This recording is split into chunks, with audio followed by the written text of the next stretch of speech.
진정한 승자는 북한 대 미국 내전도 가능. 진정한 승자는 북한. 5월 7일 BBC 코리아는 우크라이나 무기조사관이 하르키우에 떨어진 한 미사일을 분석한 결과를 소개했습니다. 그는 미사일 부품에서 한글 지읒을 발견했습니다. 또 112라는 숫자도 찾았는데 이는 2023년의 주체 연호로 추정되며 따라서 이 미사일을 북한 미사일이라고 결론 내렸습니다. 또 미사일에 사용된 전자부품이 최근 몇 년 동안 미국, 유럽에서 제조된 것이며 심지어 2023년 3월 제조된 미국산 컴퓨터 칩도 있었다고 합니다. 북한이 제재를 피해 미국, 유럽산 전자부품을 불법 조달해 몇 개월 만에 미사일을 만들어 러시아 최전선에 보내고 있다는 것입니다. 그의 분석이 사실이면 그동안 미국과 서방의 대북 제재가 무용지물이었다는 것을 자인하는 것입니다. 이를 두고 데이미언 스플리터스 영국 분쟁군비연구소 부소장은 북한이 20년 가까이 강도 높은 제재를 받았음에도 불구하고 여전히 놀라운 속도로 무기 제조에 필요한 모든 것을 확보하고 있다는 점이 가장 놀랍다라고 말했습니다. 북한이 혹독한 제재 속에서도 엄청난 무기 제조 능력을 갖췄다는 것을 인정한 발언입니다. 영국 싱크탱크 왕립합동군사연구소의 북한 전문가 조지프 번 선임연구원은 여기서 진정한 승자는 북한이라면서 북한은 러시아에 중요한 도움을 제공했고 이는 큰 영향력을 가져다 줬다라고 말했습니다. 미국과 서방의 제재를 뚫고 러시아를 중요하게 도와주고 큰 영향을 줄 정도로 성장한 북한이 우크라이나 전쟁에서 진정한 승자라고 평가한 것으로 보입니다. BBC는 전쟁으로 인해 전 세계를 향한 수출 창구가 북한에 제공된다는 점이 더 큰 문제라고 분석했습니다. 미들베리 국제연구소의 제프리 루이스 박사는 앞으로 북한이 중국, 러시아, 이란 블록에 속한 국가들에 미사일을 대량 공급할 것으로 예측했습니다. 북한이 중국, 러시아, 이란 등 전 세계 반미 국가들에 영향을 미치고 있는 것으로 보입니다. 북한 붕괴로는 우스운 얘기. 네덜란드 출신 한반도 전문가로 해외 매체에 북한 관련 기사를 쓰고 있는 가브리엘라 베르날 박사는 5월 1일 세계일보와의 대담에서 북한 정권이 살아남지 못할 것이라고 말하는 것은 우스운 얘기다 라며 북한 붕괴론을 비판했습니다. 미국의 많은 전문가는 북한 붕괴라는 환상에 빠져 있습니다. 빅터 차 미국 전략국제연구소 한국석좌는 북한 붕괴로 한반도 통일이 갑자기 찾아올 것이며 통일에 대비해야 한다고 주장합니다. 브루스 베넷 미국 랜드 연구소 선임연구원은 군부의 반란으로 북한이 붕괴될 것이라고 줄기차게 이야기하고 존 볼턴 백악관 국가안보회의 전 보좌관도 북한이 내부적으로 붕괴할 것이라 주장했습니다. 한국도 다르지 않습니다. 윤석열 대통령은 2023년 1월 27일 통일부 업무보고에서 통일은 갑자기 올 수 있으니 준비된 경우에만 그것을 실현할 수 있다 라고 말했습니다. 위에 미국 전문가들과 비슷한 생각을 하는 것입니다. 그러나 베르날 박사는 북한 붕괴를 정면으로 비판했습니다. 그는 북한의 리더십에 관해 흔들림 없을 것이라고 답변했습니다.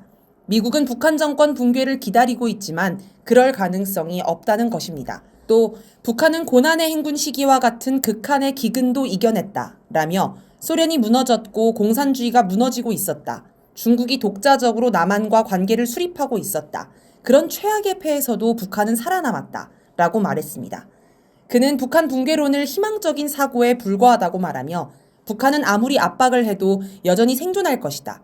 생존할 뿐만 아니라 군사 프로그램과 핵무기 프로그램을 계속 성장시키리라는 것을 이미 보여주었다. 라고 주장했습니다. 내전이 불가능하다는 건 순진한 생각. 미국 독립영화사 A24가 제작해 4월에 개봉한 영화 시빌워가 2주 연속 북미 박스오피스 1위를 차지하며 인기를 끌었습니다. 이 영화는 미국에서 3선 대통령이 탄생하고 텍사스, 캘리포니아주가 뭉친 서부군, 19개 주가 뭉친 플로리다 동맹, 북서부의 신민중군이 연방정부에 반란을 일으키는 등 극심한 혼돈과 분열에 빠진 미국이 격렬한 내전에 휘말리는 상황을 그렸습니다. 영화에서는 달러 가치가 폭락해 캐나다 화폐를 쓰는 모습도 나옵니다. 이런 영화가 흥행하는 것은 미국인이 현실에서도 이와 같은 일이 벌어질 수도 있다고 생각하기 때문이 아닐까요? 이에 관해 바버라 월터 샌디에이고 캘리포니아대 교수는 4월 21일자 뉴욕타임스에 내전을 겪기에 우리는 너무 착하다는 것은 순진한 생각이라면서 결코 내전은 없다. 우리는 이미 아주 큰 내전을 겪은 바 있다. 라고 하여 미국에서 내전이 불가능하지만은 않음을 시사했습니다. 2021년 1월 6일 바이든의 대선 승리를 부정하는 트럼프 지지자들이 미국 국회의사당을 점거하는 초유의 폭동이 발생했습니다. 이 사건을 두고 미국이 사실상 내전에 빠진 것으로 보는 사람들도 있었습니다. 트럼프는 지속해서 선거 불복을 주장하며 폭동을 선동했습니다. 당시 미국 성인 가운데 3분의 1 이상이 바이든 대통령의 당선이 적법하지 않다고 생각하고 있었습니다. 3년이 지난 후에도 후폭풍은 여전합니다. 트럼프 전 대통령은 폭동 당시 국회의사당에 가길 원했음을 스스로 인정했다고 미 의회 전문 매체 더 힐이 5월 1일 보도했습니다. 트럼프의 생각은 지금도 당시와 변함이 없음을 알 수 있습니다. 트럼프와 바이든은 대선을 앞두고 연일 강도 높은 발언을 이어가고 있습니다.